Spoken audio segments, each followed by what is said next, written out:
Hello everyone, welcome our education channel We Learn Together. ಈ ವಿಡಿಯೋದಲ್ಲಿ ನಾವು ಸಮಾಜ ವಿಜ್ಞಾನದ ಬಹು ಆಯ್ಕೆ ಪ್ರಶ್ನೆಯ ಸರಣಿಯ 5ಅನ್ನು ನಾವು ಈಗ ನೋಡ್ತಾ ಹೋಗೋಣ. ಒಟ್ಟು 4 ಬಹು ಆಯ್ಕೆಯ ಸರಣಿಗಳನ್ನು ನೋಡಿದ್ವಿ. 30 ಪ್ರಶ್ನೆಗಳನ್ನು ಒಳಗೊಂಡಂತಹ 4 ಸೆಟ್ಗಳನ್ನು ಈಗ ಆಲ್ರೆಡಿ ನಾವು ನೋಡಿದ್ದೇವೆ. ಇದು 5ನೇ ಸೆಟ್. 6ರಿಂದ 10ನೇ ತರಗತಿಯವರೆಗೆ ಬರುವಂತಹ ಹೆಚ್ಚಾಗಿ ಡೈರೆಕ್ಟಾಗಿ ಕೇಳುವಂತಹ ಪ್ರಶ್ನೆಗಳಿರ್ತವೆ. ಅದರ ಜೊತೆಯಲ್ಲಿ ಕೆಲವೊಂದಿಷ್ಟು ಹೇಳಿಕೆಗಳು, ಕೆಲವೊಂದಿಷ್ಟು ಅನಾಲಿಸಿಸ್ ಮಾಡುವಂತಹ ಪ್ರಶ್ನೆಗಳು ಸಹ ಇರುತ್ತೆ. ಈಸಿಯಾಗಿರುವಂಥದ್ದನ್ನು ಸಹ ನಾವು ನೆಗ್ಲೆಕ್ಟ್ ಮಾಡಿ ಬಿಡಲಿಕ್ಕೆ ಬರಲ್ಲ. ಆ ಪ್ರಶ್ನೆಗಳು ಸಹ 4 ಉತ್ತರಗಳು ನಮ್ಮ ಕಣ್ಣು ಮುಂದೆ ಇದ್ದಾಗ ಕನ್ಫ್ಯೂಷನ್ಗಳಾಗುವಂಥದ್ದು ಸಹಜ ಮತ್ತು ಸ್ವಾಭಾವಿಕ. ಈ ಕಾರಣಕ್ಕಾಗಿ ಡೈರೆಕ್ಟಾಗಿ ಉತ್ತರ ಗೊತ್ತಿರುವಂಥದ್ದಾಗಿರ್ಬೋದು ಅಥವಾ ಹೇಳಿಕೆ ರೂಪದಲ್ಲಿರುವಂಥದ್ದಾಗಿರ್ಬೋದು, ಯಾವುದೇ ಪ್ರಶ್ನೆಗಳನ್ನಾದರೂ ಸಹ ನಾವು ಕವರ್ ಮಾಡಲೇಬೇಕಾಗತ್ತೆ. ಅದೇ ರೀತಿ ಸಮಾಜ ವಿಜ್ಞಾನದ 5ನೇ ಒಂದು ಸರಣಿಯಲ್ಲಿ ಒಂದಿಷ್ಟು ಪ್ರಶ್ನೆಗಳನ್ನು 30 ಪ್ರಶ್ನೆಗಳನ್ನು ನಾವು ನೋಡ್ತಾ ಹೋಗೋಣ. ಇದೇ ರೀತಿಯಾಗಿ ನಮ್ಮ ಚಾನಲ್ನಲ್ಲಿ ನೀವು ನೋಡಿದ್ರೆ 600ಕ್ಕೂ ಅಧಿಕ ವೀಡಿಯೋಸ್ಗಳನ್ನು ನೀವು ನೋಡ್ಬೋದು. ಇದಕ್ಕೆ ರಿಲೇಟೆಡ್ ಆಗಿ ಇರುವಂಥದ್ದು ಸಮಾಜ ವಿಜ್ಞಾನ, ಸೈಕಾಲಜಿ, ಕನ್ನಡ ಹಾಗೆ ವಿಜ್ಞಾನ, ಗಣಿತಕ್ಕೆ ಸಂಬಂಧಪಟ್ಟಂತಹ ವೀಡಿಯೋಸ್ಗಳಿದ್ದಾವೆ. ಸ್ಪೆಷಲಿ TET ಹಾಗೂ CETಯನ್ನು ಯಾರು ಮಾಡಬೇಕು ಅಂತ ಇದ್ದೀರೋ, CET ಅಂದರೆ ನೆಕ್ಸ್ಟ್ ಬರುವಂತಹ GPSTR ಎಕ್ಸಾಮ್ ಆಗಿರ್ಬೋದು, ಅದಕ್ಕೆ ಯಾರು ಪ್ರಿಪ್ರೇಷನನ್ನು ಮಾಡ್ತಾ ಇದ್ದೀರೋ ಈ ಬಹು ಆಯ್ಕೆ ಪ್ರಶ್ನೆಗಳೆಲ್ಲವೂ ಅವಕ್ಕೆ ತುಂಬ ಇಂಪಾರ್ಟೆಂಟ್ ಆಗಿರುತ್ತೆ ಮತ್ತು ಅವರ ಸ್ಟಡಿಗೆ ತುಂಬ ಹೆಲ್ಪ್ಫುಲ್ ಆಗುತ್ತೆ ಅನ್ನೋದನ್ನು ಹೇಳ್ತಾ ವಿಡಿಯೋವನ್ನು ಸ್ಟಾರ್ಟ್ ಮಾಡ್ತಾ ಹೋಗೋಣ. ನೀವೇನು ನಮ್ಮ ಚಾನಲನ್ನು ಸಬ್ಸ್ಕ್ರೈಬ್ ಆಗದಿದ್ದರೆ ಅಥವಾ ನಮ್ಮ ಚಾನಲನ್ನು ಫಸ್ಟ್ ಟೈಮ್ ನೋಡ್ತಾ ಇದ್ದರೆ ದಯವಿಟ್ಟು ನಮ್ಮ ಚಾನಲ್ಗೆ ಸಬ್ಸ್ಕ್ರೈಬ್ ಆಗಿ, ಹಾಗೆ ಬೆಲ್ ಬಟನ್ ಒತ್ತೋ ಮೂಲಕ ನಮಗೆ ನೋಟಿಫೈ ಆಗಿರಿ. ನಿಮ್ಮ ಫ್ರೆಂಡ್ಸ್ಗಳಿಗೂ ಸಹ ವೀಡಿಯೋಸ್ಗಳನ್ನ ಹೆಚ್ಚೆಚ್ಚು ಶೇರನ್ನು ಮಾಡ್ತಾ ಹೋಗಿ. ಇದರಿಂದಾಗಿ ಅವರಿಗೂ ಸಹ ಈ ಒಂದು ಸ್ಟಡಿ ಮಟೀರಿಯಲ್ ಏನಿದೆ ಅದು ಸಹಾಯ ಆಗುತ್ತೆ ಅನ್ನುವಂಥದ್ದು ನಮ್ಮ ಅನಿಸಿಕೆ. ಫಸ್ಟ್ ಕ್ವಶನನ್ನು ಈಗ ನಾವು ನೋಡೋಣ. ಬುದ್ಧ ಚರಿತ ಬರೆದವರು, who wrote the Buddha Charita, Buddha Charita ಕೃತಿಯನ್ನು ಬರೆದವರು ಯಾರು ಅನ್ನುವಂಥದ್ದು. ನಾಗಾರ್ಜುನ, ಸಂಘರ್ಷ, ವಸುಮಿತ್ರ, ಅಶ್ವಘೋಷ. ಸರಿಯಾದಂತಹ ಉತ್ತರ ಇದಕ್ಕೆ ಆಪ್ಷನ್ 4. ಅಶ್ವಘೋಷ ಈ ಒಂದು ಬುದ್ಧ ಚರಿತ ಕೃತಿಯನ್ನು ಬರೀತಾನೆ. ಈ ಕನಿಷ್ಕನ ಆಸ್ಥಾನದಲ್ಲಿ ಇದ್ದಂತಹ ಒಂದಿಷ್ಟು ಬೌದ್ಧ ವಿದ್ವಾಂಸರಲ್ಲಿ ಅಶ್ವಘೋಷ, ವಸುಮಿತ್ರ, ಸಂಘರ್ಷ ಈ 3 ಗುಂಪನ್ನು ನಾವು ಹೇಳ್ತೇವೆ. ಕ್ವಶನ್ ಆ ರೀತಿಯಾಗೂ ಬರ್ಬೋದು. ಯಾವ 3 ವಿದ್ವಾಂಸರು ಕನಿಷ್ಕನ ಒಂದು ಆಸ್ಥಾನದಲ್ಲಿ ಇದ್ದರು ಅಥವಾ ಸಾಮ್ರಾಜ್ಯದಲ್ಲಿ ಇದ್ದರು ಅನ್ನುವಂಥದ್ದು ಬರ್ಬೋದು. ಇಲ್ಲಿ ಬುದ್ಧ ಚರಿತ ಕೃತಿಯನ್ನು ಬರೆದಂಥವನು ಅಶ್ವಘೋಷ ಅನ್ನುವಂತಹ ಒಬ್ಬ ಕವಿ ಅಥವಾ ವಿದ್ವಾಂಸ ಅಂತ ಹೇಳ್ಬೋದು. ನೆಕ್ಸ್ಟ್ 2ನೇ ಪ್ರಶ್ನೆಯನ್ನು ನೋಡ್ತಾ ಹೋಗೋಣ. ಕನಿಷ್ಕನ ರಾಜಧಾನಿ, ಕ್ಯಾಪಿಟಲ್ ಆಫ್ ಕನಿಷ್ಕ, ಪುರುಷಪುರ, ಪಾಟಲಿಪುತ್ರ, ಥಾನೇಶ್ವರ, ಪ್ರಯಾಗ. ಕನಿಷ್ಕ ಯಾವುದನ್ನು ತನ್ನ ರಾಜಧಾನಿಯನ್ನಾಗಿ ಮಾಡ್ಕೊಳ್ತಾನೆ? ಸರಿಯಾದ ಉತ್ತರ ಆಪ್ಷನ್ 1, ಪುರುಷಪುರವನ್ನು ತನ್ನ ರಾಜಧಾನಿಯನ್ನಾಗಿ ಕನಿಷ್ಕ ಮಾಡ್ಕೋತಾನೆ. ಇವರ ವಿಷಯದಲ್ಲಿ ಒಂದಿಷ್ಟು ನಾವು ನೋಡ್ತಾ ಹೋದರೆ, ಗಾಂಧಾರ ಒಂದು ಶಿಲ್ಪಕಲೆ ಏನಿದೆ ಇದು ಈ ಒಂದು ಅವಧಿಯಲ್ಲಿ ಹೆಚ್ಚು ಬೆಳವಣಿಗೆಯನ್ನು ಹೊಂದಿತು. ಅದು ಗಾಂಧಾರ ಶಿಲ್ಪಕಲೆಯಲ್ಲಿ ಬುದ್ಧನ ಒಂದಿಷ್ಟು ಪ್ರತಿಮೆಗಳು, ಬುದ್ಧನ ಪ್ರತಿಮೆಗಳು ರಚನೆ ಆಗ್ತವೆ. ಹಾಗೆ ಈ ಒಂದು ಕನಿಷ್ಕರ ಅವಧಿಯಲ್ಲಿ ಚಿನ್ನದ ನಾಣ್ಯ, ವಿಮಕಡ್ ಪೀಸಸ್ ಅನ್ನುವಂಥವನು ಚಿನ್ನದ ನಾಣ್ಯಗಳನ್ನು ಜಾರಿಗೆ ತರ್ತಾನೆ. ಹಾಗೆ ಇದರ ಜೊತೆಯಲ್ಲಿ ಶಕ ವರ್ಷವನ್ನು ಪ್ರಾರಂಭ ಮಾಡ್ತಾನೆ ಕನಿಷ್ಕ. ಸಾಮಾನ್ಯ ಶಕ 78ರಲ್ಲಿ ಒಂದು ಶಕ ವರ್ಷವನ್ನು ಸಹ ಆರಂಭ ಮಾಡ್ತಾನೆ. ಇದಿಷ್ಟು ಇದಕ್ಕೆ ಸಂಬಂಧಪಟ್ಟಿರುವಂಥದ್ದು. ನೆಕ್ಸ್ಟ್ 3ನೇ ಪ್ರಶ್ನೆ.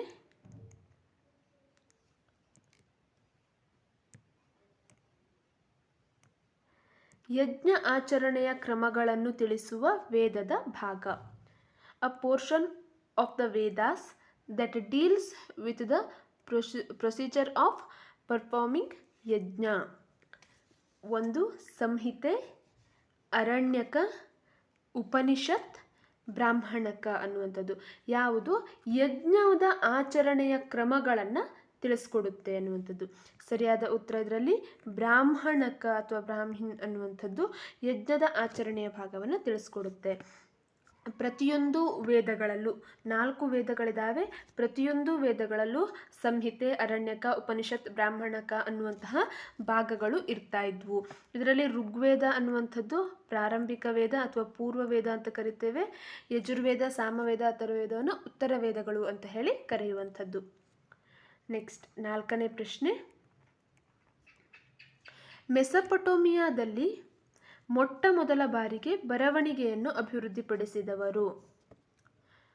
Writing was first developed in Mesopotamia. ಅಕಾಡೆಯನ್ನರು, ಸುಮೇರಿಯನ್ನರು, ಬ್ಯಾಬಿಲೋನಿಯನ್ನರು, ಚಾಲ್ಡಿಯನ್ನರು. ಸರಿಯಾದಂತಹ ಉತ್ತರ ಇದಕ್ಕೆ ಆಪ್ಷನ್ 2 ಸುಮೇರಿಯನ್ನರು. ಮೆಸೊಪೊಟೇಮಿಯಾದಲ್ಲಿ ಮೊಟ್ಟ ಮೊದಲ ಬಾರಿಗೆ ಬರವಣಿಗೆಯನ್ನು ರೂಪಿಸ್ತಾರೆ. ಇವರ ಒಂದು ಲಿಪಿಯನ್ನು ಕ್ಯೂನಿಫಾರ್ಮ್ ಅನ್ನುವಂಥ ಹೆಸರಿನಿಂದ ಕರೆಯುವಂಥದ್ದು, ಕ್ಯೂನಿಫಾರ್ಮ್ ಲಿಪಿ ಅಂತ ಹೇಳಿ ಕರಿತೇವೆ ಮೆಸೊಪೊಟೇಮಿಯನ್ನರಲ್ಲಿ. ಅದೇ ಈಜಿಪ್ಟ್ನಲ್ಲಿ ಬಂದರೆ ಹೈರೋಗ್ಲೈಫಿಕ್ಸ್ ಲಿಪಿಯನ್ನು ಅವರು ಬಳಸಿದ್ರು. ನೆಕ್ಸ್ಟ್ 5ನೇ ಪ್ರಶ್ನೆ, ಮೂಲಭೂತ ಕರ್ತವ್ಯಗಳನ್ನು 1976ರ ಸಂವಿಧಾನದ ಯಾವ ತಿದ್ದುಪಡಿಯ ಅನ್ವಯ ಅಳವಡಿಸಲಾಗಿದೆ? The fundamental duties were introduced by which amendment of the 1976 constitution. 1976ನಲ್ಲಿ ಒಂದು ಕಾನ್ಸ್ಟಿಟ್ಯೂಷನ್ಗೆ ಅಮೆಂಡ್ಮೆಂಟ್ ಆಗುತ್ತೆ, ತಿದ್ದುಪಡಿ ಆಗುತ್ತೆ. ಆ ತಿದ್ದುಪಡಿಯ ಮೂಲಕ ಮೂಲಭೂತ ಕರ್ತವ್ಯಗಳನ್ನು 51ನೇ ವಿಧಿಯ ಎ ಭಾಗದಲ್ಲಿ ಸೇರಿಸಲಾಗುತ್ತೆ. ಒಟ್ಟು 11 ಮೂಲಭೂತ ಕರ್ತವ್ಯಗಳು ಇರುವಂಥದ್ದು. 10 ಮೂಲಭೂತ ಕರ್ತವ್ಯಗಳನ್ನು ಪ್ರಾರಂಭದಲ್ಲಿ ಸೇರಿಸ್ತಾರೆ, ಆಮೇಲೆ ಒಂದು ಮೂಲಭೂತ ಕರ್ತವ್ಯವನ್ನು ಸೇರಿಸ್ತಾರೆ. ಇದು ಯಾವ ತಿದ್ದುಪಡಿ? ಆಪ್ಷನ್ 1 44ನೇ ತಿದ್ದುಪಡಿ, ಆಪ್ಷನ್ 2 41ನೇ ತಿದ್ದುಪಡಿ, ಆಪ್ಷನ್ 3 42ನೇ ತಿದ್ದುಪಡಿ, ಹಾಗೆ ಆಪ್ಷನ್ 4 46ನೇ ತಿದ್ದುಪಡಿ. ಸರಿಯಾದ ಉತ್ತರ ಇಲ್ಲಿ ಆಪ್ಷನ್ 3 42ನೇ ತಿದ್ದುಪಡಿಯ ಮೂಲಕ, ಸಂವಿಧಾನದ 42ನೇ ತಿದ್ದುಪಡಿಯ ಮೂಲಕ ಮೂಲಭೂತ ಕರ್ತವ್ಯಗಳನ್ನು ಸೇರಿಸಲಾಗತ್ತೆ, ಸಂವಿಧಾನಕ್ಕೆ ಸೇರಿಸಲಾಗತ್ತೆ, 51A ವಿಧಿಯಲ್ಲಿ ಸೇರಿಸಲಾಗತ್ತೆ ಅನ್ನುವಂಥದ್ದು. ನೆಕ್ಸ್ಟ್ 6ನೇ ಪ್ರಶ್ನೆ, ಕೆಳಗಿನ ಯಾವ ಶಿಲೆಯು ಬಹಿಸ್ಸರಣ ಶಿಲೆಗೆ ಉದಾಹರಣೆಯಾಗಿದೆ? Option 1 basalt, option 2 granite, option 3 diorite, option 4 gabbro ಅನ್ನುವಂಥದ್ದು. ಬಹಿಸ್ಸರಣ ಶಿಲೆಯಲ್ಲಿ 2 ವಿಧ, ಅದರಲ್ಲೂ ಈ ಪ್ರಾಥಮಿಕ ಶಿಲೆಯಲ್ಲಿ ಪ್ರಮುಖವಾಗಿ 2 ವಿಧವನ್ನು ಮಾಡ್ತಾರೆ. ಪ್ರಾಥಮಿಕ ಶಿಲೆ ಹಾಗೆ ಕಣಶಿಲೆ, ರೂಪಾಂತರ ಶಿಲೆ ಅಥವಾ ಅಗ್ನಿಶಿಲೆ, ಕಣಶಿಲೆ, ರೂಪಾಂತರ ಶಿಲೆ ಅನ್ನುವಂತಹ ಶಿಲೆಗಳಲ್ಲಿ ಪ್ರಮುಖವಾಗಿ 3 ವಿಧ ಇದೆ. ಅದರಲ್ಲಿ ಆ ಪ್ರಾಥಮಿಕ ಶಿಲೆ ಏನಿದೆ ಅದರಲ್ಲಿ 2 ವಿಧ ಇದೆ. ಒಂದು ಅಂತಃಸರಣ ಶಿಲೆ, ಹಾಗೆ ಇನ್ನೊಂದು ಬಹಿಸ್ಸರಣ ಶಿಲೆ ಅನ್ನುವಂಥದ್ದು. ಅಂತಃಸರಣ ಶಿಲೆ ಅನ್ನುವಂಥದ್ದು, ಅದಕ್ಕೂ ಮೊದಲಾಗಿ ಅಗ್ನಿಶಿಲೆ ಅನ್ನುವಂಥದ್ದು ಜ್ವಾಲಾಮುಖಿಯಿಂದ ಉಂಟಾಗುವಂತಹ ಶಿಲೆಗಳಾಗಿರ್ತವೆ. ಅದರಲ್ಲಿ ಅಂತಃಸರಣ ಶಿಲೆ ಅಂದರೆ ಜ್ವಾಲಾಮುಖಿಯ ಲಾವಾ ಏನಿದೆ ಅದು ಭೂಮಿಯಿಂದ ಹೊರಬರುವುದಕ್ಕಿಂತ ಮೊದಲೇ ಭೂಮಿಯ ಅಂತರಾಳದಲ್ಲೇ ತಂಪಾಗಿ ಘನೀಭವಿಸಿ ಶಿಲೆಗಳುಂಟಾದರೆ ಅದನ್ನು ಅಂತಃಸರಣ ಶಿಲೆ ಅಂತ ಕರೀತಾರೆ. ಒಂದು ವೇಳೆ ಆ ಒಂದು ಜ್ವಾಲಾಮುಖಿ ಲಾವಾ ಅಥವಾ ಲಾವಾರಸ ಮ್ಯಾಗ್ಮಾ ಅನ್ನುವಂಥದ್ದು ಭೂಮಿಯಿಂದ ಹೊರಬಂದು ತಂಪಾಗಿ ಘನೀಭವಿಸಿ ಶಿಲೆಗಳುಂಟಾದರೆ ಅದನ್ನು ಬಹಿಸ್ಸರಣ ಶಿಲೆ ಅಂತ ಹೇಳಿ ಕರೀತಾರೆ. ಇಲ್ಲಿ ಕೊಟ್ಟಿರುವ 4 ಆಪ್ಷನ್ನಲ್ಲಿ ಯಾವುದು ಬಹಿಸ್ಸರಣ ಶಿಲೆಗೆ ಉದಾಹರಣೆ? ಸರಿಯಾದಂತಹ ಉತ್ತರ ಆಪ್ಷನ್ 1 ಬಸಾಲ್ಟ್, ಇದು ಬಹಿಸ್ಸರಣ ಶಿಲೆಗೆ ಉದಾಹರಣೆ. ಈ ಬಸಾಲ್ಟ್ ಅನ್ನುವಂಥದ್ದನ್ನು ಇಲ್ಲಿ ನೆನಪಿಟ್ಕೊಳ್ಬೋದು ನೀವು, ಕಪ್ಪು ಮಣ್ಣು ರಚನೆ ಆಗಲಿಕ್ಕೆ ಕಾರಣ ಈ ಬಸಾಲ್ಟ್ ಶಿಲೆಯ ಶೀತಲೀಕರಣದಿಂದ ಕಪ್ಪು ಮಣ್ಣುಗಳು ಉಂಟಾಗ್ತವೆ ಅನ್ನುವಂಥದ್ದನ್ನು ನಾವು ತಿಳಿದಿದ್ದೀವಿ. ಈ ಬಸಾಲ್ಟ್ ಶಿಲೆ ಅದಕ್ಕೆ ಉದಾಹರಣೆಯಾಗಿದೆ. ನೆಕ್ಸ್ಟ್ 7ನೇ ಪ್ರಶ್ನೆ, ಭೂ ಮೇಲ್ಮೈನಿಂದ ಎತ್ತರಕ್ಕೆ ಹೋದಂತೆ ವಾಯುಮಂಡಲದ ಒತ್ತಡ. ಆಪ್ಷನ್ 1 ಹೆಚ್ಚಾಗುವುದು, ಆಪ್ಷನ್ 2 ಕಡಿಮೆಯಾಗುವುದು, ಆಪ್ಷನ್ 3 ಸಮ ಪ್ರಮಾಣದಲ್ಲಿ ಇರುವುದು, ಆಪ್ಷನ್ 4 ಏರುಪೇರಾಗುವುದು. ಇಲ್ಲಿ ಭೂಮಿ ಇದೆ ಅಂದರೆ ಭೂಮಂಡಲದಿಂದ ನಾವು ಎತ್ತರಕ್ಕೆ ಹೋದಂತೆ ವಾಯುಮಂಡಲದ ಒತ್ತಡ ಏನಾಗುತ್ತೆ ಅನ್ನುವಂಥದ್ದು. ವಾಯುಗೋಳ ಅನ್ನುವಂಥ ಲೆಸನ್ನಲ್ಲಿ ನಾವು ನೋಡಿದಾಗ ಸುಮಾರು 5 ವಲಯಗಳನ್ನು ನೋಡ್ತೇವೆ ನಾವು. ಭೂಮಿಯ ಮೇಲ್ಭಾಗದ ವಾತಾವರಣದಲ್ಲಿ 5 ವಲಯಗಳನ್ನು, ಮೊದಲನೇದು ಪರಿವರ್ತನಾ ಮಂಡಲ, 2 ಸಮೋಷ್ಣ ಮಂಡಲ, 3 ಮಧ್ಯಂತರ ಮಂಡಲ, ಹಾಗೆ 4 ಉಷ್ಣತಾ ಮಂಡಲ, 5 ಬಾಹ್ಯ ಮಂಡಲ ಅನ್ನುವಂಥದ್ದು. ಹೀಗೆ ಭೂಮಿಯಿಂದ ಮೇಲ್ಮೇಲೆ ಹೋಗ್ತಾ ಹೋದಂತೆ ನಾವು ಭೂಮೇಲ್ಮೈಯಿಂದ ಮೇಲೆ ಹೊರಟ್ವಿ ಅಂದರೆ ಅಲ್ಲಿ ಒತ್ತಡ ಎನ್ನುವಂಥದ್ದು ಏನಾಗುತ್ತೆ, ವಾಯುಮಂಡಲದ ಒತ್ತಡ ಕಡಿಮೆ ಆಗ್ತಾ ಹೋಗುತ್ತೆ. ಆಪ್ಷನ್ 2 ಇದಕ್ಕೆ ಸರಿಯಾದಂತಹ ಉತ್ತರ ಆಗಿದೆ. ಈ ವಾಯುಮಂಡಲದ ಈ ಸಂರಚನೆಗಳನ್ನು 5 ವಲಯಗಳ ಸಂರಚನೆಗಳನ್ನು ನೋಡಿಟ್ಕೊಳ್ಬೇಕಾಗುತ್ತೆ. ಅದು ಬಹಳ ಇಂಪಾರ್ಟೆಂಟ್ ಆಗಿ ಕೂಡ ಇರುವಂಥದ್ದು. ನೆಕ್ಸ್ಟ್ 8ನೇ ಪ್ರಶ್ನೆ, ಎಲ್ಲ ಆರ್ಥಿಕ ಚಟುವಟಿಕೆಗಳ ಮೂಲ, sources of all economic activity. ಪೂರೈಕೆ, ಬೇಡಿಕೆ, ಬಯಕೆ ಹಾಗೆ ಉತ್ಪಾದನೆ. ಆರ್ಥಿಕ ಚಟುವಟಿಕೆಗಳಿಗೆ ಮೂಲ ಯಾವುದು? ಸರಿಯಾದ ಉತ್ತರ ಬಯಕೆ. ಮಾನವನ ಬಯಕೆ ಅಥವಾ ಡಿಸೈರ್, ಆಸೆ ಅನ್ನುವಂಥದ್ದು ಎಲ್ಲ ಬಯಕೆಗಳಿಗೂ ಮೂಲ. ಮಾನವನಿಗೆ ಆಸೆ ಉಂಟಾಗುವ ಕಾರಣಕ್ಕಾಗಿಯೇ ಆತ ಹಣವನ್ನು ಗಳಿಸಲಿಕ್ಕೆ ಮುಂದಾಗ್ತಾನೆ.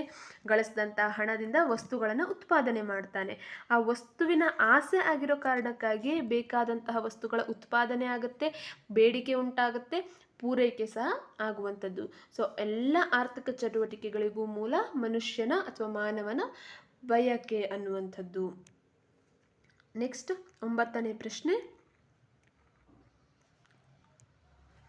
ಉತ್ಪಾದನಾ ಉದ್ಯಮಕ್ಕೆ ಇದು ಉದಾಹರಣೆಯಾಗಿದೆ. Example of manufacturing industry. ರಸ್ತೆ ನಿರ್ಮಾಣ, ಕಾಲುವೆಗಳ ನಿರ್ಮಾಣ, ಕಬ್ಬನ್ನು ಸಕ್ಕರೆಯನ್ನಾಗಿ ಪರಿವರ್ತಿಸುವುದು, ಸೇತುವೆ ನಿರ್ಮಾಣ. ಯಾವುದು ಉತ್ಪಾದನಾ ಉದ್ಯಮಕ್ಕೆ, ಯಾವುದನ್ನು ಒಂದನ್ನು ಉತ್ಪಾದನೆಯನ್ನು ಮಾಡ್ತಾ ಇದ್ದಾರೆ ಅಥವಾ ಪ್ರೊಡ್ಯೂಸನ್ನು ಮಾಡ್ತಾ ಇದ್ದಾರೆ, ಯಾವುದು ಅನ್ನುವಂಥದ್ದು. ಸರಿಯಾದ ಉತ್ತರ ಇಲ್ಲಿ ಆಪ್ಷನ್ 3, ಕಬ್ಬನ್ನು ಸಕ್ಕರೆಯನ್ನಾಗಿ ಮಾಡುವಂಥದ್ದು. ಯಾವುದನ್ನು ಕೈಗಾರಿಕೆಗಳಿಗೆ ನೀಡಿ, ಕಚ್ಚಾ ವಸ್ತುಗಳನ್ನು ನೀಡಿ ಸಿದ್ಧ ವಸ್ತುಗಳನ್ನಾಗಿ ಪರಿವರ್ತನೆ ಮಾಡ್ತಾವೋ ಅದನ್ನು ಉತ್ಪಾದನಾ ಉದ್ಯಮ ಅಂತ ಹೇಳಿ ಕರೆಯುವಂಥದ್ದು. ಇದು ಸರಿಯಾದಂಥ ಉತ್ತರ ಆಗಿದೆ. ನೆಕ್ಸ್ಟ್ 10ನೇ ಪ್ರಶ್ನೆ, ಭಾರತದ ಪ್ರಮಾಣಿತ ವೇಳೆ ಗ್ರೀನ್ವಿಚ್ ರೇಖೆಗಿಂತ. ಆಪ್ಷನ್ 1 ಮುಂದಿರುತ್ತದೆ, ಆಪ್ಷನ್ 2 ಕಡಿಮೆ ಇರುತ್ತದೆ, ಆಪ್ಷನ್ 3 ಯಾವುದೇ ವ್ಯತ್ಯಾಸವಿಲ್ಲ, ಆಪ್ಷನ್ 4 ಋತುಮಾನಕ್ಕೆ ಅನುಸಾರವಾಗಿ ಬದಲಾಗುತ್ತದೆ. ಭಾರತದ ಪ್ರಮಾಣಿತ ವೇಳೆ, ಇಂಡಿಯನ್ ಸ್ಟ್ಯಾಂಡರ್ಡ್ ಟೈಮ್ ಅಂಥೇಳಿ ಕರಿತೇವೆ. ಇದು ಹೇಗಿದೆ ಗ್ರೀನ್ವಿಚ್ ರೇಖೆಗಿಂತ? ಗ್ರೀನ್ವಿಚ್ ರೇಖೆಯನ್ನು 0 ಡಿಗ್ರಿ ರೇಖಾಂಶ ಅಂತೇಳಿ ನಾವು ಕರಿತೇವೆ, ಪ್ರಧಾನ ರೇಖಾಂಶ ಅನ್ನುವಂಥದ್ದು. ಅದಕ್ಕಿಂತ ಭಾರತದ ಪ್ರಮಾಣಿತ ವೇಳೆಯು ಮುಂದಿರುತ್ತದೆ, ಯಾವಾಗಲೂ ಸಹ ಮುಂದಿರುತ್ತದೆ. ಎಷ್ಟು ಮುಂದಿರುತ್ತೆ? +5.5 ಗಂಟೆಗಳಷ್ಟು ಮುಂದಿರುತ್ತದೆ. ಭಾರತದ ಪ್ರಮಾಣಿತ ವೇಳೆಯು ಇಂಡಿಯನ್ ಸ್ಟ್ಯಾಂಡರ್ಡ್ ಟೈಮ್ ಅನ್ನುವಂಥದ್ದು ಗ್ರೀನ್ವಿಚ್ ರೇಖೆಗಿಂತ 5.5 ಗಂಟೆ ಮುಂದಿರುತ್ತೆ. ಅಂದರೆ ಈಗ ಮಧ್ಯಾಹ್ನ 12 ಗಂಟೆ ಆಗಿದೆ ಅಂತ ಆದರೆ ಗ್ರೀನ್ವಿಚ್ನಲ್ಲಿ ಭಾರತದಲ್ಲಿ ಎಷ್ಟಾಗಿರುತ್ತೆ? 5.5 ಗಂಟೆ ಆಗಿರುತ್ತೆ ಅನ್ನುವಂಥದ್ದನ್ನು ತಿಳಿದಿರಬೇಕು.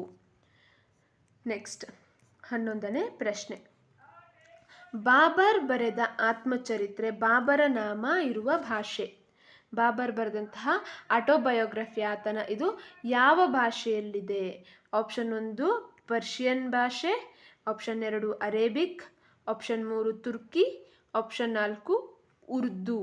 ಸರಿಯಾದ ಉತ್ತರ ಇಲ್ಲಿ ಆಪ್ಷನ್ 3 ತುರ್ಕಿ ಭಾಷೆಯಲ್ಲಿ ಅಥವಾ ಟರ್ಕಿ ಭಾಷೆ ಅಂತ ಹೇಳಿ ನಾವೇನು ಕರಿತೇವೆ, ಆ ಭಾಷೆಯಲ್ಲಿ ಇರುವಂಥದ್ದು ಆ ಬಾಬರ್ ಬರೆದಂತಹ ಆತನ ಆತ್ಮಚರಿತ್ರೆ ಆದಂತಹ ಬಾಬರ್ ನಾಮ ಅನ್ನುವಂಥದ್ದು. ನೆಕ್ಸ್ಟ್ 12ನೇ ಪ್ರಶ್ನೆ, ಅಲೈ ದರ್ವಾಜ ಕಟ್ಟಿಸಿದವರು? ಅಕ್ಬರ್, ಶಹಜಹಾನ್, ಅಲ್ಲಾವುದ್ದೀನ್ ಖಿಲ್ಜಿ, ಫಿರೋಜ್ ಶಾ ತುಘಲಕ್. ಸರಿಯಾದ ಉತ್ತರ ಇಲ್ಲಿ ಆಪ್ಷನ್ 3 ಅಲ್ಲಾವುದ್ದೀನ್ ಖಿಲ್ಜಿ ಅಲೈ ದರ್ವಾಜವನ್ನು ಕಟ್ಟಿಸ್ತಾನೆ. ಹಾಗಾದರೆ ಅಕ್ಬರ್ ಬುಲಂದ್ ದರ್ವಾಜ ಅನ್ನುವಂಥದ್ದು, ಬುಲಂದ್ ದರ್ವಾಜ ಅನ್ನುವಂಥದ್ದನ್ನು ಅಕ್ಬರ್ನು ಕಟ್ಟಿಸ್ತಾನೆ. ಇನ್ನು ಶಹಜಹಾನ್ನ ವಿಷಯಕ್ಕೆ ಬಂದರೆ ಆಗ್ರಾದ ತಾಜ್ ಮಹಲ್ ಆಗಿರಬಹುದು, ಹಾಗೆ ಕೆಂಪು ಕೋಟೆ ರೆಡ್ ಫೋರ್ಟ್ ಅನ್ನುವಂಥದ್ದು ಅದೇನಿದೆ ಅದನ್ನೂ ಸಹ ನಿರ್ಮಾಣ ಮಾಡಿದ್ದು ಶಹಜಹಾನ್ನೇ ಆಗಿದ್ದಾನೆ. ಇಲ್ಲಿ ಇದಕ್ಕೆ ಸರಿಯಾದಂತಹ ಉತ್ತರ ಆಪ್ಷನ್ 3. ನೆಕ್ಸ್ಟ್ 13ನೇ ಪ್ರಶ್ನೆ, ಗ್ವಾಲಿಯರ್ನ ಮರಾಠ ಒಕ್ಕೂಟದ ಧುರೀಣರು ಯಾರು? ಅದರ ನಾಯಕರಾಗಿದ್ದರು? ಸಿಂಧಿಯಾ, ಭೋಸ್ಲೆ, ಗಾಯಕ್ವಾಡ್, ಹೋಳ್ಕರ್. ಸರಿಯಾದ ಉತ್ತರ ಆಪ್ಷನ್ 1 ಸಿಂಧಿಯಾ. ಗ್ವಾಲಿಯರ್ನ ಸಿಂಧಿಯಾ ಅಂತ ಹೇಳಿ ಕರೆಯುವಂಥದ್ದು. ಇನ್ನು ಉಳಿದ 3 ಬೇರೆ ಬೇರೆ ಒಂದಿಷ್ಟು ಮರಾಠ ಒಕ್ಕೂಟದ ಧುರೀಣರಾಗಿದ್ದಂಥವರು. ಇಲ್ಲಿ Scindia ಗ್ವಾಲಿಯರ್ಗೆ ಸಂಬಂಧಪಟ್ಟಿರುವಂಥದ್ದು.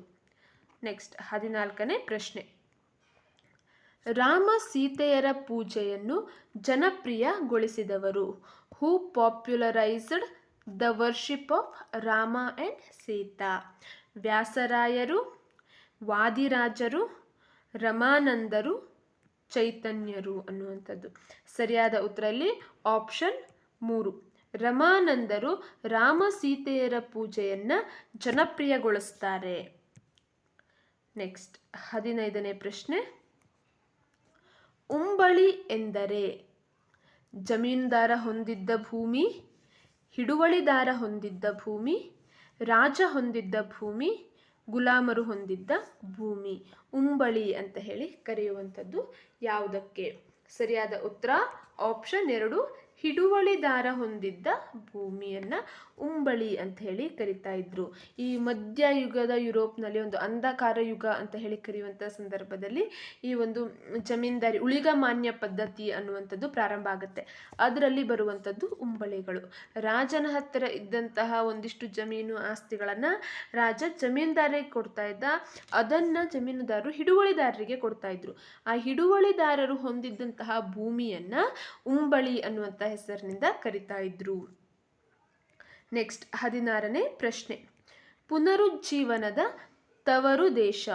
Option 1 England, 2 Germany, 3 France, 4 Italy. ಪುನರುಜ್ಜೀವನ ಎಲ್ಲಿ ಉಗಮ ಆಯಿತು ಅನ್ನುವಂಥದ್ದು. ಪುನರುಜ್ಜೀವನ ಅಂದರೆ ಕಲೆ ಸಾಹಿತ್ಯಗಳಲ್ಲಿ ಉಂಟಾದಂತಹ ಒಂದು ಬದಲಾವಣೆಯನ್ನು, ಮಧ್ಯಯುಗದ ಯುರೋಪ್ನಲ್ಲಿ ಉಂಟಾದಂತಹ ಒಂದು ಬದಲಾವಣೆಯನ್ನು ಪುನರುಜ್ಜೀವನ ಅಂತ ಹೇಳಿ ಕರಿತೇವೆ. ಇದು ಮೊದಲು ಪ್ರಾರಂಭ ಆಗಿರುವಂಥದ್ದು ಇಟಲಿಯಲ್ಲಿ. ಇಟಲಿಯನ್ನು ಪುನರುಜ್ಜೀವನದ ತವರು ದೇಶ ಅಂತ ಹೇಳಿ ಕರಿತೇವೆ. ಇಟಲಿಯಲ್ಲಿ ಪ್ರಾರಂಭ ಆಗಿ ಯುರೋಪಿನ ಇತರೆ ದೇಶಗಳಿಗೆ ಇದು ಹಬ್ಬಿತು. ಇತರೆ ದೇಶಗಳಲ್ಲಿ ಪ್ರಚಾರವನ್ನು ಹೊಂದಿತು. ಪ್ರಾರಂಭಗೊಂಡಿದ್ದು ಇಟಲಿಯಲ್ಲಿ. ಆಪ್ಷನ್ 4 ಇದಕ್ಕೆ ಸರಿಯಾದಂತಹ ಉತ್ತರ ಆಗಿದೆ. ನೆಕ್ಸ್ಟ್ ಇನ್ನು 17ನೇ ಪ್ರಶ್ನೆಯನ್ನು ನೋಡ್ತಾ ಹೋದರೆ, ಪವರ್ ಲೂಮ್ ಎಂಬ ನೇಯ್ಗೆ ಯಂತ್ರ ಕಂಡುಹಿಡಿದವರು. Option 1 Edmund Cartwright, option 2 Samuel Crompton, option 3 James Hargreaves, option 4 Eli Whitney. ಯಾರು ಪವರ್ ಲೂಮ್ ಅನ್ನುವಂತಹ ನೇಯ್ಗೆ ಯಂತ್ರವನ್ನು ಕಂಡುಹಿಡಿತಾರೆ? ಸರಿಯಾದ ಉತ್ತರ ಇದಕ್ಕೆ ಆಪ್ಷನ್ 1 ಎಡ್ಮಂಡ್ ಕಾರ್ಟ್ರೈಟ್ ಅನ್ನುವಂಥವರು ಈ ಪವರ್ ಲೂಮ್ ಅನ್ನುವಂತಹ ಒಂದು ನೇಯ್ಗೆ ಯಂತ್ರವನ್ನು ಕಂಡುಹಿಡಿತಾರೆ. ನೆಕ್ಸ್ಟ್ 18ನೇ ಪ್ರಶ್ನೆ. ಎಷ್ಟನೇ ಸಂವಿಧಾನದ ತಿದ್ದುಪಡಿ ಅನ್ವಯ ಸಾರ್ವತ್ರಿಕ ವಯಸ್ಕ ಮತದಾನದ ವಯಸ್ಸನ್ನು 21 ವರ್ಷದಿಂದ 18 ವರ್ಷಕ್ಕೆ ಕಡಿಮೆಗೊಳಿಸಲಾಯಿತು? The universal adult voting age was lowered from 21 years to 18 years as per the constitutional amendment. ಯಾವ ಕಾನ್ಸ್ಟಿಟ್ಯೂಷನಲ್ ಅಮೆಂಡ್ಮೆಂಟ್ನ ಮೂಲಕ ಕಡಿಮೆ ಮಾಡಲಾಗುತ್ತೆ? ಆಪ್ಷನ್ 1 64ನೇ ತಿದ್ದುಪಡಿ, ಆಪ್ಷನ್ 2 61ನೇ ತಿದ್ದುಪಡಿ, ಆಪ್ಷನ್ 3 63ನೇ ತಿದ್ದುಪಡಿ, ಆಪ್ಷನ್ 4 65ನೇ ತಿದ್ದುಪಡಿ. ಸರಿಯಾದ ಉತ್ತರ ಇದಕ್ಕೆ ಆಪ್ಷನ್ 2 61ನೇ ತಿದ್ದುಪಡಿಯ ಮೂಲಕ ಮತದಾನದ ವಯಸ್ಸನ್ನು 21ಕ್ಕೆ ಇರೋದನ್ನು ಕಡಿಮೆಗೊಳಿಸಿ ಏನು ಮಾಡ್ತಾರೆ? ಆಪ್ಷನ್ 2ರ ಮೂಲಕ 21ಕ್ಕೆ ಇರೋದನ್ನು ಕಡಿಮೆಗೊಳಿಸಿ 18 ವರ್ಷಕ್ಕೆ ಮಾಡ್ತಾರೆ ಅನ್ನುವಂಥದ್ದು. ನೆಕ್ಸ್ಟ್ 19ನೇ ಪ್ರಶ್ನೆ. ಕಾರ್ಗಿಲ್ ವಿಜಯ ದಿವಸ ಆಚರಿಸುವ ದಿನ. Option 1 June 26, option 2 August 26, option 3 November 26, option 4 July 26.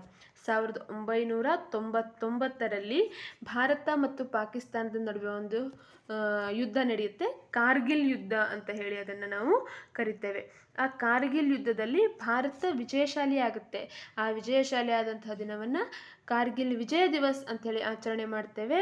ಅದನ್ನು ಜುಲೈ 26ರಂದು, ಆಪ್ಷನ್ 4 ಏನಿದೆ ಜುಲೈ 26ರಂದು ಕಾರ್ಗಿಲ್ ವಿಜಯ ದಿವಸವನ್ನು ಆಚರಣೆ ಮಾಡಲಾಗುತ್ತೆ. ಕಾರ್ಗಿಲ್ ವಿಜಯಕ್ಕೆ ಕಾರಣೀಕರ್ತರಾದಂತಹ ಎಷ್ಟೋ ಸೈನಿಕರನ್ನು ಆ ದಿನ ನೆನಪಿಸಿಕೊಳ್ಳುವಂತಹ ಕಾರ್ಯವನ್ನು ನಾವು ಮಾಡ್ತೇವೆ.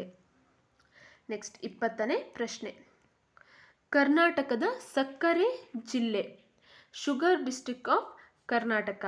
ಮೈಸೂರು, ಬೆಳಗಾಂ ಅಥವಾ ಬೆಳಗಾವಿ, ಮಂಡ್ಯ, ಚಾಮರಾಜನಗರ. ಸರಿಯಾದ ಉತ್ತರ ಆಪ್ಷನ್ 2 ಬೆಳಗಾವಿ. ಇದನ್ನು ಕರ್ನಾಟಕದ ಸಕ್ಕರೆ ಜಿಲ್ಲೆ ಅಂತ ಹೇಳಿ ಕರಿತೇವೆ. ಮಂಡ್ಯವನ್ನು ಸಕ್ಕರೆ ನಗರ ಅಂತ ಹೇಳಿ ಕರೆಯುವಂಥದ್ದು. ಅತಿ ಹೆಚ್ಚು ಸಕ್ಕರೆ ಬೆಳೆಯುವಂಥದ್ದು, ಸಕ್ಕರೆ ಕಾರ್ಖಾನೆಗಳನ್ನು ಬೆಳಗಾವಿ ಹೊಂದಿದೆ. ಮಂಡ್ಯ ಸಕ್ಕರೆ ನಗರ ಆಗಿದೆ. ಮೊದಲ ಮೈ ಶುಗರ್ ಅನ್ನುವಂತಹ ಒಂದು ಫ್ಯಾಕ್ಟ್ರಿ, ಸಕ್ಕರೆ ಕಾರ್ಖಾನೆ ಮಂಡ್ಯದಲ್ಲಿ ಮೊದಲು ಪ್ರಾರಂಭ ಆಗುತ್ತೆ. ಕರ್ನಾಟಕದ ಮೊದಲ ಸಕ್ಕರೆ ಕಾರ್ಖಾನೆ ಅನ್ನುವಂಥದ್ದು ಅಲ್ಲಿ ಪ್ರಾರಂಭ ಆಗಿರುವಂಥದ್ದು. ನೆಕ್ಸ್ಟ್ 21ನೇ ಪ್ರಶ್ನೆ. ಭಾರತದಲ್ಲಿ ಫ್ರೆಂಚ್ ಈಸ್ಟ್ ಇಂಡಿಯಾ ಕಂಪನಿಯ ರಾಜಧಾನಿ. The capital of the French East India company in India. Option 1 Machilipatnam, option 2 Chandernagore, 3 Mahe, ಹಾಗೆ ಆಪ್ಷನ್ 4 ಪಾಂಡಿಚೇರಿ ಅನ್ನುವಂಥದ್ದು. ಸರಿಯಾದ ಉತ್ತರ ಇಲ್ಲಿ ಆಪ್ಷನ್ 4 ಪಾಂಡಿಚೇರಿ. ಇದು ಭಾರತದಲ್ಲಿ ಫ್ರೆಂಚ್ ಈಸ್ಟ್ ಇಂಡಿಯಾ ಕಂಪನಿಯ ರಾಜಧಾನಿಯಾಗಿತ್ತು. 1498ರಲ್ಲಿ ಪೋರ್ಚುಗೀಸರು ಮೊದಲು ಭಾರತಕ್ಕೆ ಬರ್ತಾರೆ. ಅವರ ನಂತರ ಡಚ್ಚರು ಬರ್ತಾರೆ. ಅವರ ನಂತರ ಬರುವಂತಹವರು ಬ್ರಿಟಿಷರು, ಹಾಗೆ ಅವರ ನಂತರ ಬರುವಂಥವರು ಯಾರು? ಫ್ರೆಂಚರು. ಕೊನೆಯದಾಗಿ ಬರ್ತಾರೆ 1664ರ ಸಂದರ್ಭದಲ್ಲಿ ಭಾರತಕ್ಕೆ ಬರುವಂಥವರು ಫ್ರೆಂಚರು. ಇವರ ಒಂದು ರಾಜಧಾನಿ ಭಾರತದಲ್ಲಿ ಪಾಂಡಿಚೇರಿಯಾಗಿತ್ತು. ನೆಕ್ಸ್ಟ್ 22ನೇ ಪ್ರಶ್ನೆ. ಎರಡನೇ ಕರ್ನಾಟಿಕ್ ಯುದ್ಧ ಮುಕ್ತಾಯವಾದ ಒಪ್ಪಂದ. ಪಾಂಡಿಚೇರಿ ಒಪ್ಪಂದ, ಎಕ್ಸ್ಲಾ ಚಾಪೆಲ್ ಒಪ್ಪಂದ, ಪ್ಯಾರಿಸ್ ಒಪ್ಪಂದ, ಹಾಗೆ ಮದ್ರಾಸ್ ಒಪ್ಪಂದ. ಯಾವ ಒಂದು ಒಪ್ಪಂದದ ಮೂಲಕ ಎರಡನೇ ಕಾರ್ನಾಟಿಕ್ ಯುದ್ಧ ಕೊನೆಗೊಳ್ಳುತ್ತೆ? ಸರಿಯಾದ ಉತ್ತರ ಆಪ್ಷನ್ 1 ಪಾಂಡಿಚೇರಿ ಒಪ್ಪಂದದ ಮೂಲಕ ಎರಡನೇ ಕಾರ್ನಾಟಿಕ್ ಯುದ್ಧ ಕೊನೆಗೊಳ್ಳುತ್ತೆ, ಮುಕ್ತಾಯ ಆಗುವಂಥದ್ದು. ಸೊ ಇಲ್ಲಿ ಸರಿಯಾದಂತಹ ಉತ್ತರ ಆಪ್ಷನ್ 1 ಪಾಂಡಿಚೇರಿ ಒಪ್ಪಂದ ಅನ್ನುವಂಥದ್ದು. ಭಾರತದಲ್ಲಿ ಬ್ರಿಟಿಷರು ಮತ್ತು ಫ್ರೆಂಚರ ನಡುವೆ ನಡೆದಂತಹ ಯುದ್ಧಗಳು. ಯಾರು ಭಾರತದ ಆಡಳಿತದಲ್ಲಿ ಅಧಿಕಾರದಲ್ಲಿ ಇರಬೇಕು ಅನ್ನುವಂತಹ ಕಾರಣಕ್ಕಾಗಿ, ಈ ಕಾರ್ನಾಟಿಕ್ ಪ್ರದೇಶವನ್ನು ವಶಪಡಿಸಿಕೊಳ್ಳುವಂತಹ ಒಂದು ಕಾರಣಕ್ಕಾಗಿ ಭಾರತದ ಒಳಗಿರುವಂತಹ ಒಂದು ರಾಜರು, ನವಾಬರ ಒಳ ಜಗಳಗಳನ್ನು ತಮ್ಮ ಒಂದು ಹಿತಕ್ಕಾಗಿ ಬಳಸ್ಕೊಂಡಂತಹ ಬ್ರಿಟಿಷರಾಗಿರ್ಬೋದು, ಫ್ರೆಂಚರಾಗಿರ್ಬೋದು, ಯಾರು ಇಲ್ಲಿ ತಮ್ಮ ಸ್ಥಾಪನೆಯನ್ನು ಮಾಡಬೇಕು, ತಮ್ಮ ರಾಜ್ಯ ಭಾರವನ್ನು ಮಾಡಬೇಕು ಅನ್ನೋದನ್ನು ತಿಳಿದುಕೊಂಡಂತಹ ಒಂದು ಯುದ್ಧ ಅಂದರೆ ಅದು ಕಾರ್ನಾಟಿಕ್ ಯುದ್ಧಗಳು. ಎರಡನೇ ಕಾರ್ನಾಟಿಕ್ ಯುದ್ಧ ಪಾಂಡಿಚೇರಿ ಒಪ್ಪಂದದೊಂದಿಗೆ ಕೊನೆಗೊಳ್ಳುತ್ತೆ. ನೆಕ್ಸ್ಟ್ 23ನೇ ಪ್ರಶ್ನೆ. ಬಂಗಾಳದ ನವಾಬ ಸಿರಾಜುದ್ದೌಲ್ನ ಸೇನಾಪತಿ.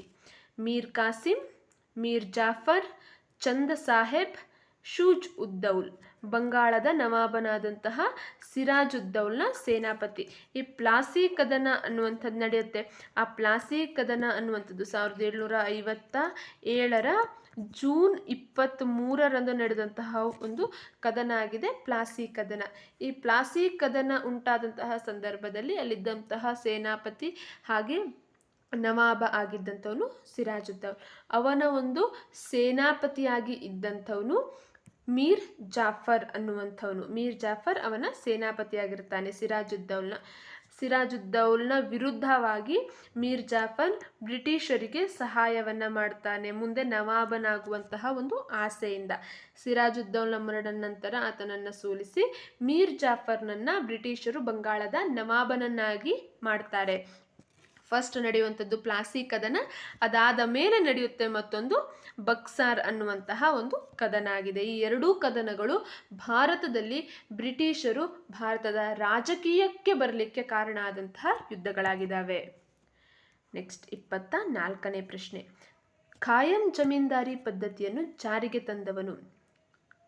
Cornwallis, Dalhousie, William Bentinck, Wellesley.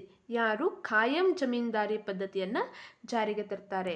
Option 1 Cornwallis ಇದಕ್ಕೆ ಸರಿಯಾದಂತಹ ಉತ್ತರ ಆಗಿದೆ. ಈತ ಜಮೀನ್ದಾರಿ ಪದ್ಧತಿ, ಖಾಯಂ ಜಮೀನ್ದಾರಿ ಪದ್ಧತಿಯನ್ನು ಭಾರತದಲ್ಲಿ ಜಾರಿಗೆ ತರ್ತಾನೆ. ನೆಕ್ಸ್ಟ್ 25ನೇ ಪ್ರಶ್ನೆ. ಶ್ರೀರಂಗಪಟ್ಟಣವನ್ನು ರಾಜಧಾನಿಯನ್ನಾಗಿ ಮಾಡಿಕೊಂಡ ಮೈಸೂರಿನ ಒಡೆಯರು. Lords of Mysore who made Srirangapatna their capital. Mummadi Krishnaraja Wodeyar, Chikkadevaraja Wodeyar, Yaduraya Wodeyar, Raja Wodeyar ಅನ್ನುವಂಥದ್ದು. ಸರಿಯಾದ ಉತ್ತರ ಇಲ್ಲಿ ಆಪ್ಷನ್ 4, ರಾಜ ಒಡೆಯರ್ ಅನ್ನುವಂಥವರು ಶ್ರೀರಂಗಪಟ್ಟಣವನ್ನು ಮೈಸೂರಿನ ರಾಜಧಾನಿಯನ್ನಾಗಿ ಮಾಡಿಕೊಳ್ತಾರೆ ಅನ್ನುವಂಥದ್ದು. ನೆಕ್ಸ್ಟ್ 26ನೇ ಪ್ರಶ್ನೆ. ಪ್ರಾರ್ಥನಾ ಸಮಾಜದ ಸ್ಥಾಪಕರು ಜ್ಯೋತಿಬಾ ಫುಲೆ, ದಯಾನಂದ ಸರಸ್ವತಿ, ಆತ್ಮಾರಾಮ್ ಪಾಂಡುರಂಗ, ಎಂ.ಜಿ. ರಾನಡೆ. ಸರಿಯಾದಂತಹ ಉತ್ತರ ಇಲ್ಲಿ ಆಪ್ಷನ್ 3, ಆತ್ಮಾರಾಮ್ ಪಾಂಡುರಂಗ ಇವರು ಪ್ರಾರ್ಥನಾ ಸಮಾಜವನ್ನು ಸ್ಥಾಪನೆ ಮಾಡ್ತಾರೆ. ಈ ಧಾರ್ಮಿಕ ಮತ್ತು ಸಾಮಾಜಿಕ ಸುಧಾರಣಾ ಚಳುವಳಿಗಳು ಭಾರತದ ಒಂದು ಇತಿಹಾಸದಲ್ಲಿ ಬಹಳಷ್ಟು ಪ್ರಮುಖ ಪಾತ್ರವನ್ನು ವಹಿಸುವಂಥದ್ದು. ಬ್ರಹ್ಮ ಸಮಾಜ ಆಗಿರ್ಬೋದು, ಆರ್ಯ ಸಮಾಜ, ಥಿಯೋಸಾಫಿಕಲ್ ಸೊಸೈಟಿ, ಅಲಿಘರ್ ಚಳುವಳಿ, ಹಾಗೆ ಪ್ರಾರ್ಥನಾ ಸಮಾಜ, ಹಾಗೆ ಇನ್ನುಳಿದಂತಹ ಒಂದಿಷ್ಟು ಮಹಿಳಾ ಸಮಾಜ ಸುಧಾರಕಿಯರಾಗಿರ್ಬೋದು, ಇವೆಲ್ಲವೂ ಒಂದು ಧಾರ್ಮಿಕ ಮತ್ತು ಸಾಮಾಜಿಕ ಸುಧಾರಣೆಗಳನ್ನು ಮಾಡುವಂಥದ್ದಾಗಿದೆ. ಅದರಲ್ಲಿ ಪ್ರಾರ್ಥನಾ ಸಮಾಜವನ್ನು ಸ್ಥಾಪನೆ ಮಾಡಿದಂಥವರು ಆತ್ಮಾರಾಮ್ ಪಾಂಡುರಂಗ ಇವರು. ನೆಕ್ಸ್ಟ್ 27ನೇ ಪ್ರಶ್ನೆ. ಭಾರತ ಪಾಕಿಸ್ತಾನಗಳ ನಡುವೆ ತಾಷ್ಕೆಂಟ್ ಒಪ್ಪಂದಕ್ಕೆ ಸಹಕರಿಸಿದ ದೇಶ America, China, Japan, Russia. Bharat ಮತ್ತು ಪಾಕಿಸ್ತಾನಗಳ ನಡುವೆ ತಾಷ್ಕೆಂಟ್ ಅನ್ನುವಂಥ ಒಂದು ಒಪ್ಪಂದ ನಡೆಯುತ್ತೆ. ಎರಡೂ ದೇಶಗಳು ಹೇಗೆ ಇರಬೇಕು ಅನ್ನುವಂಥದ್ದು ಅಥವಾ ಅವರ ರಾಯಭಾರಿ ಅಗ್ರಿಮೆಂಟ್ಗಳು ಯಾವ ರೀತಿಯಾಗಿರಬೇಕು ಅನ್ನುವಂಥ ನಡೆದಂಥ ಒಂದು ಒಪ್ಪಂದ. ಈ ಒಪ್ಪಂದಕ್ಕೆ ಸಹಕರಿಸಿದಂತಹ ದೇಶ ಯಾವ ಒಂದು ದೇಶ ಈ ಒಪ್ಪಂದ ಉಂಟಾಗಲಿಕ್ಕೆ ಮಧ್ಯಸ್ಥಿಕೆಯನ್ನು ವಹಿಸಿತ್ತು? ಸರಿಯಾದ ಉತ್ತರ ಆಪ್ಷನ್ 4, ರಷ್ಯಾ ಇದಕ್ಕೆ ಮಧ್ಯಸ್ಥಿಕೆಯನ್ನು ವಹಿಸಿತ್ತು. ನೆಕ್ಸ್ಟ್ 28ನೇ ಪ್ರಶ್ನೆ. ಸಂವಿಧಾನದ ಯಾವ ವಿಧಿಯ ಅನ್ವಯ ಜನರೆಲ್ಲರಿಗೂ ಸಾರ್ವಜನಿಕ ಧಾರ್ಮಿಕ ಕೇಂದ್ರಗಳಿಗೆ ಪ್ರವೇಶಿಸುವ ಮುಕ್ತ ಅವಕಾಶ ಘೋಷಿಸಿದೆ? 26ನೆಯ ವಿಧಿ, 25ನೆಯ ವಿಧಿ, 24ನೆಯ ವಿಧಿ, 23ನೆಯ ವಿಧಿ. ಸರಿಯಾದ ಉತ್ತರ ಇಲ್ಲಿ ಆಪ್ಷನ್ 2, ಸಂವಿಧಾನದ 25ನೇ ವಿಧಿಯ ಮೂಲಕ ಅಥವಾ 25ನೇ ವಿಧಿಯ ಪ್ರಕಾರ ಜನರೆಲ್ಲರಿಗೂ ಸಾರ್ವಜನಿಕ ಧಾರ್ಮಿಕ ಕೇಂದ್ರಗಳಿಗೆ ಪ್ರವೇಶವನ್ನು ಮಾಡಲಿಕ್ಕೆ ಮುಕ್ತ ಅವಕಾಶವನ್ನು ಸಂವಿಧಾನ ಘೋಷಣೆ ಮಾಡಿದೆ. ಈ ಸಂವಿಧಾನ ಏನು ಮಾಡಿದೆ? 6 ಮೂಲಭೂತ ಹಕ್ಕುಗಳನ್ನು ನೀಡಿದೆ. ಮೂಲಭೂತ ಹಕ್ಕುಗಳನ್ನು ಸಂವಿಧಾನದ 12ನೇ ವಿಧಿಯಿಂದ 35ನೇ ವಿಧಿಯವರೆಗೆ ಒಟ್ಟು 6 ಮೂಲಭೂತ ಹಕ್ಕುಗಳನ್ನು ನೀಡಿದೆ. ಆ 6 ಮೂಲಭೂತ ಹಕ್ಕುಗಳಲ್ಲಿ ಇದೂ ಸಹ ಒಂದು. ಸಾರ್ವಜನಿಕ ಕೇಂದ್ರಗಳಿಗೆ, ಧಾರ್ಮಿಕ ಕೇಂದ್ರಗಳಿಗೆ ಪ್ರವೇಶಿಸಲಿಕ್ಕೆ ಮುಕ್ತವಾದಂತಹ ಸಾರ್ವಜನಿಕ ಧಾರ್ಮಿಕ ಕೇಂದ್ರಗಳಿಗೆ ಪ್ರವೇಶವನ್ನು ಮಾಡಲಿಕ್ಕೆ ಮುಕ್ತವಾದ ಅವಕಾಶವನ್ನು ನೀಡಿದೆ. ನೆಕ್ಸ್ಟ್ 29ನೇ ಪ್ರಶ್ನೆ. ಸಮಾನ ವೇತನ ಕಾಯ್ದೆ ಜಾರಿಗೆ ಬಂದ ವರ್ಷ 1986, 1976, 1988 ಹಾಗೆ 1975. ಸರಿಯಾದ ಉತ್ತರ ಇದಕ್ಕೆ ಆಪ್ಷನ್ 2, 1976ರಲ್ಲಿ ಸಮಾನ ಕೆಲಸಕ್ಕೆ ಸಮಾನ ವೇತನ ಅನ್ನುವಂಥದ್ದು. ಸ್ತ್ರೀ ಪುರುಷರಿಗೆ ಬೇರೆ ಬೇರೆ ರೀತಿಯಾದಂತಹ ವೇತನವನ್ನು ಕೊಡದೇ ಇರುವಂಥದ್ದು, ವೇತನದಲ್ಲಿ ತಾರತಮ್ಯವನ್ನು ಮಾಡದೇ ಇರುವಂಥದ್ದಕ್ಕಾಗಿ ಈ ಒಂದು ಕಾಯ್ದೆಯನ್ನು ಜಾರಿಗೊಳಿಸಲಾಗುತ್ತೆ. 1976ರಲ್ಲಿ ಈ ಕಾಯ್ದೆ ಜಾರಿಗೆ ಬರುತ್ತೆ. ನೆಕ್ಸ್ಟ್ 30ನೇ ಪ್ರಶ್ನೆ. ಕಾಫಿ, ಟೀ ಮುಂತಾದ ತೋಟಗಾರಿಕೆ ಬೆಳೆಗಳಿಗೆ ಬಹು ಉಪಯುಕ್ತವಾದ ಮಣ್ಣು ಮೆಕ್ಕಲು ಮಣ್ಣು, ಕೆಂಪು ಮಣ್ಣು, ಜಂಬಿಟ್ಟಿಗೆ ಮಣ್ಣು, ಕಪ್ಪು ಮಣ್ಣು. ಕಾಫಿ ಮತ್ತು ಟೀ ಮುಂತಾದಂತಹ ತೋಟಗಾರಿಕಾ ಬೆಳೆಗಳನ್ನು ಬೆಳೀಲಿಕ್ಕೆ ಜಂಬಿಟ್ಟಿಗೆ ಮಣ್ಣು ಅಥವಾ ಲ್ಯಾಟರೈಟ್ ಮಣ್ಣು ಅನ್ನುವಂಥದ್ದು ಬಹಳಷ್ಟು ಉಪಯುಕ್ತ ಆಗಿದೆ. ಬೆಟ್ಟ ಗುಡ್ಡಗಳ ಪ್ರದೇಶದಲ್ಲಿ ದೊಡ್ಡ ಮರದ ನೆರಳಿನಲ್ಲಿ ಈ ರೀತಿಯಾದಂತಹ ಕಾಫಿ, ಟೀ ಮುಂತಾದ ಬೆಳೆಗಳನ್ನು ಬೆಳೆಯುವಂಥದ್ದು. ಅದಕ್ಕೆ ಜಂಬಿಟ್ಟಿಗೆ ಮಣ್ಣು ಬಹಳಷ್ಟು ಉಪಯುಕ್ತ ಆಗುತ್ತೆ. ಮಳೆಯಾಗಿ ಬಿದ್ದಂತಹ ನೀರು ಹರಿದು ಹೋಗುವಂತಹ ಪ್ರದೇಶಗಳಲ್ಲಿ ಇವುಗಳನ್ನು ಹೆಚ್ಚಾಗಿ ಬೆಳೆಯಲಾಗುತ್ತೆ. ಆದ್ದರಿಂದ ಇಲ್ಲಿ ಮೂರನೇ ಆಪ್ಷನ್ ಸರಿಯಾದ ಉತ್ತರ ಆಗುತ್ತೆ. ಒಟ್ಟು ಈ ಒಂದು ವಿಡಿಯೋದಲ್ಲಿ ನಾವು 30 ಪ್ರಶ್ನೆಗಳನ್ನು ನೋಡಿದ್ವಿ. ಸಮಾಜ ವಿಜ್ಞಾನ ವಿಷಯಕ್ಕೆ ಸಂಬಂಧಪಟ್ಟಂತಹ 30 ಪ್ರಶ್ನೆಗಳನ್ನು ನೋಡಿದ್ವಿ. ಇದೇ ರೀತಿಯಾಗಿ ನೆಕ್ಸ್ಟ್ ವಿಡಿಯೋಗಳಲ್ಲಿ ಇನ್ನೂ 30 ಪ್ರಶ್ನೆಗಳನ್ನು ಒಳಗೊಂಡಂತಹ ಸರಣಿಗಳನ್ನು ನಾವು ನೋಡ್ತಾ ಹೋಗೋಣ. ಇದರ ಜೊತೆಯಲ್ಲಿ ಸೈಕಾಲಜಿಗೆ ಸಂಬಂಧಪಟ್ಟಂತಹ ವಿಡಿಯೋಸ್ಗಳಾಗಿರ್ಬೋದು, ಅಥವಾ ಸಮಾಜ ವಿಜ್ಞಾನದ ಒಂದು ಲೈನರ್ ಅಥವಾ ಒಂದು ಅಂಕದ ಡೈರೆಕ್ಟ್ ಇರುವಂತಹ ಕ್ವಶನ್ಗಳು, ಇವೆಲ್ಲವನ್ನೂ ಸಹ ನಾವು ಮುಂದಿನ ದಿನಗಳಲ್ಲಿ ವಿಡಿಯೋಸ್ಗಳನ್ನು ನಮ್ಮ ಚಾನಲ್ನಲ್ಲಿ ಅಪ್ಲೋಡ್ ಮಾಡ್ತಾ ಹೋಗ್ತೇವೆ. ನಮ್ಮ ಚಾನಲ್ಗಳನ್ನು ನೋಡ್ತಾ ಇರಿ. ವಿಡಿಯೋಸ್ಗಳು ಪ್ರತಿನಿತ್ಯ ಒಂದೊಂದು ವಿಡಿಯೋಸ್ಗಳನ್ನ ಹಾಕುವಂಥ ಪ್ರಯತ್ನವನ್ನು ನಾವು ಮಾಡ್ತೇವೆ. ನೆಕ್ಸ್ಟ್ ವಿಡಿಯೋಗಳಲ್ಲಿ ಇನ್ನೂ ಹೆಚ್ಚಿನ ಕ್ವಶನ್ಗಳನ್ನು ನೋಡ್ತಾ ಹೋಗೋಣ. Thank you for watching our video.